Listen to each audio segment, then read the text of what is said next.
Hi, this is Joe again with another review. For the sake of this video, we're going to be discussing the 2012 documentary by Ken Burns called The Central Park 5. Now, of course, those of you who don't live in New York City or don't follow the law, this case dates back, and it's going to the 30th anniversary coming up with this incident because it happened on April 19th going into April 20th, 1989, so it happened 30 years ago, this month. And so PBS, which originally aired this documentary 7 years ago, decided to repeat it because, like I said, it's the 30th anniversary of this incident. Now what happened was, on the night of April 19th, 1989, there was a Central Park jogger. It's a Central Park jogger case. It's part of this documentary. There was a woman who was running through Central Park who got attacked. And, of course, naturally the police want to know who did it, why it happened, and all that type of thing. And these were the days before Law and Order. And I think Law and Order did spoof this, did an episode of this case, I think. There's been so many episodes of Law and Order, not only the original show, but also the spin-off, the Special Victims Unit show. And, I think they might have done it. They have so many episodes, it's hard to keep track sometimes on that series. But anyway, getting off topic. What happened was there was these 5 black kids who got arrested for it and were charged and convicted of this crime. Now the problem is that they were hurt. They were. Let's put it this way: that they were pressured to admit. According to them, anyway, they were pressured to admit that they attacked and raped this jogger and almost killed her. Thankfully, she made pretty much a full recovery, even though she cannot. And I'm going to leave the name of the jogger out of this because roughly about 10 years ago or so, she came out, admitted her name came out. But for years, for like 20 years, you didn't know what her name was. All you knew was she was a white woman and got attacked and raped in Central Park. That's all you knew about her. And she was pretty much left for dead.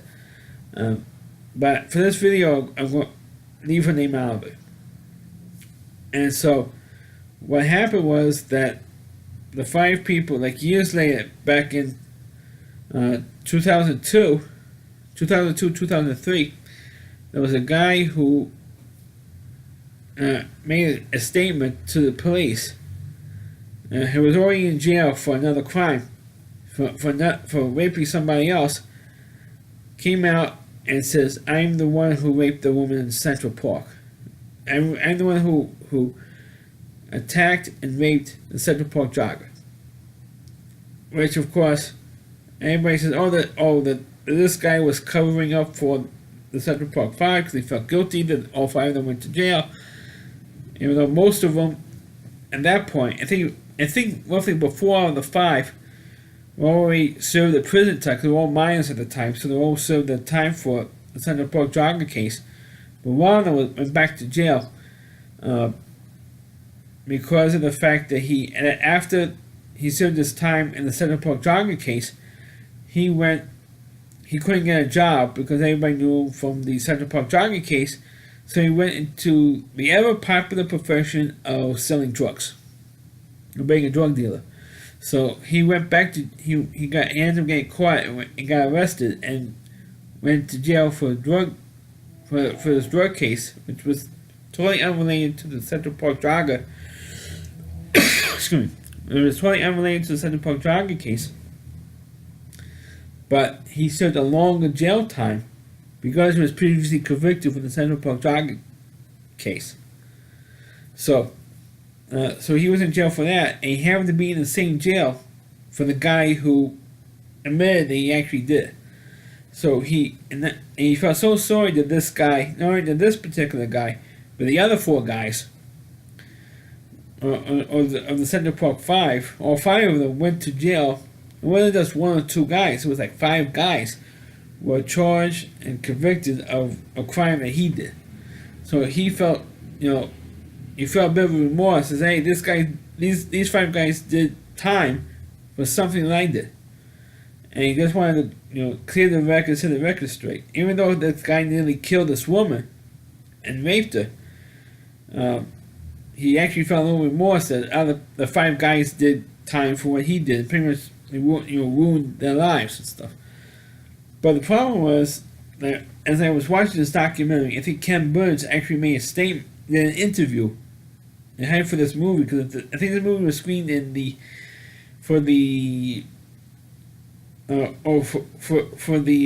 film festival we have in New York, the Tribeca film festival here in New York at that time, plus other film festivals that Ken Burns was showing this documentary in. And Ken Burns did an interview saying, the only reason why the Central Park Five went to jail was because you had a racist DA, you had racist cops, you had a racist jury, and all this stuff. That's the problem I have with Ken Burns.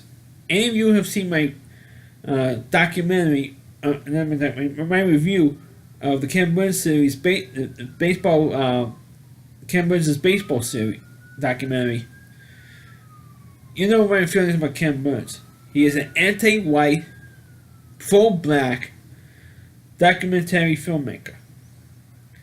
What I mean by that is he always takes a black point of view on everything. He says, the poor blacks, that they have all the, he feels so sorry for the blacks, okay, for black people in general, because of the racism that's going on, because for 500 years in this country, since for slavery. I was sorry for them because of slavery, because of all the racism. They couldn't play baseball until Jackie Robinson came along, and he called Jackie Robinson the greatest moment in baseball history. When Jackie Robinson came on April 15, 1947, called it the greatest moment in baseball history, the greatest moment in the country's history. He went over the top with all that stuff, in his baseball documentary, and he pretty much did the same thing in this thing. He felt the only reason why the Central Park Five were arrested for this crime, for attacking the Central Park jogger, raping her, right, nearly killing her, and went to jail over it, instead of time in prison for it, because of racist cops, the racist DA, because the cops were white, the DA was white, most of the members of the jury were white, so you had a racist cops, racist DA, and racist jury. It was just totally irresponsible comment made by Ken Burns in hyping this documentary for the Central Park Five. It's completely, totally irresponsible behavior. An irresponsible comment by him. Because the cops and the DA didn't sick up these five guys because they were black. They went after these five guys because they were in the park at night, running around, attacking people. That's a fact that they kind of forgot in this whole thing. And true, they did mention that in the documentary, that these five guys were in the park that night, and they were running around attacking people. They were doing that. So to say that these five guys are complete angels with the proverbial halos over their heads, it's just flat out irresponsible behavior from a documentary filmmaker that I actually have respect for. Because Ken Burns actually does manipulate the facts to make himself look good. They say, he's so smart, he put all this stuff in there. Meanwhile, he screws up the facts. And the reason why the Central Park 5 got off was because the other guy, like I mentioned earlier, not only he meant doing it, that he submitted himself for DNA testing. And they didn't have samples left that were preserved from the Central Park jogger case, and the guy who admitted raping the Central Park jogger, his DNA matched the evidence at the scene. So, that's why the Central Park 5 got off, because their DNA, it was the DNA testing at that time, 1989, even though trials took place in 1990 and 1990, they weren't even 100% accurate then. They were 100% accurate when they had the OJ case, but they threw all that the stupid jury in that case threw everything out. So you didn't really have the DNA testing quite yet in 1989. It was before DNA. It was really before DNA. Just before DNA testing became the thing in cases like this. I mean, if they had DNA testing back then in 1989, these guys would not even be charged with anything, much less went to trial. So, but unfortunately, the cops and the DA followed the evidence, and not only that, but these 5 guys, they all confessed to it. True, you could argue that they were, pressured by the cops to admit what they did. I mean, it's an old cop trick. Anybody who watches any kind of police drama, they say, we'll let you home we let you go home if you admit what you did. So that's what they did. They admitted doing it just so they could go home. I mean, it's an old cop trick. But these guys, all 5 of these guys, were stupid enough to fall for it. Okay? And it's not because of racist cops, it's because they followed the evidence. Because these 5 guys were arrested along with 20 other people who were running around Central Park in New York City that night, beating up people, mugging people, and doing all kinds of crazy crap that night in Central Park. Alright? So to say that these 5 guys were perfect little angels on the night of the Central Park jogger attack, that's just bullshit. They were not perfect angels. They were involved with those gangs running around Central Park attacking people. True, they did not. The DNA proved that they did not rape the Central Park jogger. But it had to take over 20 years to. Wasn't really over. Yeah, it took over 20 years for the real guy, to say it, to admit that he did. He should have admitted at the time. Or, because this guy was chicken shit too. I'm talking about the real guy. Because if he admitted at the time, or maybe just after the trial, or during when the trials were going on, then you could maybe say, it's a convenient thing, or on television, something that would happen. But this guy should have admitted then, and not wait like 20 years after these guys' lives were ruined. I mean, they were ruined because they were went to trial and they were convicted. And they interviewed one of the jurors in the documentary. He says, "Look, these guys did confess. Even at the time, he was like the one holdout. And they were like took 10 days. They were holding out for 10 days because there's one holdout." And he says, and he says, "I don't think these guys did because they don't have any. The only thing they had was the confessions. They had no physical evidence that these guys raped the jogger." I mean, which is true. I mean, this one juror did believe that these 5 guys. I mean, actually, this was a trial for. They divided up the Central Park 5, so they had 3 guys went first, and they had 2 guys later on that year had that trial in 1990. Even though the incident took place in 1989, they didn't have a trial till a year later. So they divided up the 5 defendants. 3 went on one case first, and 2 went on another trial. And in the first trial, the guy held out for 10 days, and then he was convinced to vote guilty because he was eventually proved, said, "Hey, these 5 guys confessed." So there's one juror that held out and says, "Hey, yeah, but there's no other than the confessions. There's no other evidence. the DA has in nailing these guys. Of course, nowadays with with DNA testing and all that stuff, the technology today, these guys would have been left off. If this incident happened today instead of 30 years ago, these guys, like I said earlier, these guys would not have been charged. But unfortunately, if these five guys didn't get looped in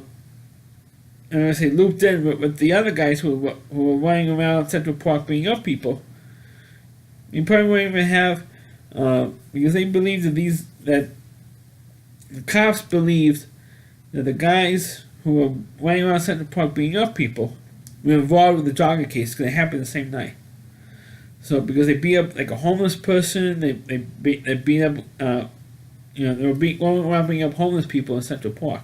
Not just one guy. I think it was like two or three homeless men were beaten up in Central Park from this group of black guys who went to the northern part of Central Park, like 110th Street, in Central Park North. And so they figured, or the cops did, they figured that the guys who were involved with that would attack this woman. And they got these five guys to confess. I mean, they put pressure on them to confess, and they did. As a matter of fact, one of the cops that was involved was Mike Sheehan, who eventually became a reporter here in New York City. He was also involved in the Robert Chambers case, the Preppy murder case. So he had these two big cases. But the problem was that Robert Chambers actually did kill Jennifer Levin, and unfortunately, this case blew up in his face. And now, all these years, like 20 years later, or over 20 years later, it blew up in his face because somebody else confessed to it, and it was just shocking. Somebody else did it other than these five guys, because everybody was convinced these five guys did it. But they all. So I think now the charges all got clean, and got expunged because of this.